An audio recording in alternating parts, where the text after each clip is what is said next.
Assalamu alaikum wa rahmatullahi wa barakatuh. Welcome back to another episode of Faith and Finding Peace. Today we're talking about finding inner peace through faith, especially in challenging times. Let's dive in. Today's episode is truly special. It's not just a story, it's a journey. A journey that begins with pain, confusion, loneliness. Today, we're joined by Ayesha. She lives in the United States. Ayesha, welcome to the show. Thank you for having me. Wa alaikum assalam. Thank you so much for having me. I was born and raised in the US, in a non-Muslim family. From a very young age, I knew something was different about me. My body didn't develop like other kids. I had medical issues. Tell me about your journey. Frequent hospital visits. Doctors told my parents that my condition would stay with me for life. School was difficult. Kids can be unintentionally cruel. Some would stare, some would laugh, some would just ignore me completely. And slowly, I started believing that I didn't belong anywhere. The hardest part wasn't my body. It was how I felt inside. I couldn't accept myself. That must have been incredibly difficult. Did you ever feel hopeless? Yes, very often. There were nights I would just cry myself to sleep. Why me? Why was I created like this? Does God even care about me? From the outside, I had everything. A home, education, support. But inside, I felt empty. There was no peace. So how did your journey toward Islam begin? Honestly, it felt like it just found me. One day, I was scrolling through YouTube, and suddenly an Islamic video appeared. It was talking about Allah. It said, Allah does not create anyone without purpose.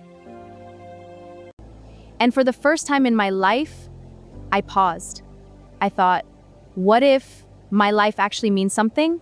That one video led to another and another. Soon, I started reading translations of the Quran, and something felt different.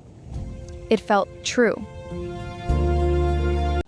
Was there a specific moment that changed everything for you? Yes, there was one verse. It completely broke me and healed me at the same time. Allah does not burden a soul beyond what it can bear.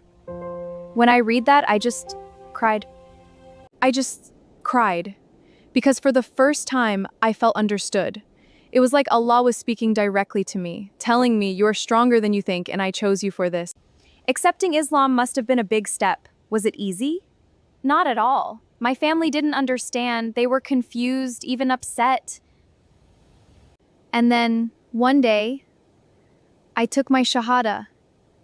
And I can't explain it, but it felt like I was reborn. How did Islam change your life? It changed everything. Before Islam, I hated my disability. I saw it as a flaw, a punishment, but now I see it as something Allah chose for me, something that brought me closer to Him. Prayer, Salah.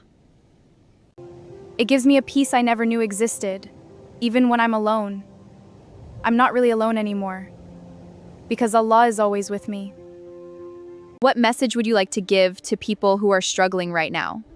If you're in pain, if you feel broken, if you feel forgotten, I want you to know you're not alone. Please know this. Allah has not forgotten you. Your struggle has meaning. Your pain has purpose. You are not being punished. You are being shaped. Never think your life is worthless. And most importantly, build your connection with Allah, because that connection will heal what nothing else can. Subhanallah, what a powerful and beautiful journey. Sometimes, the things we see as our biggest weaknesses are actually the reason we find Allah. And in finding Him, if this episode touched your heart, please share it with others. And remember us in your prayers. Assalamu alaikum wa rahmatullahi wa barakatuh.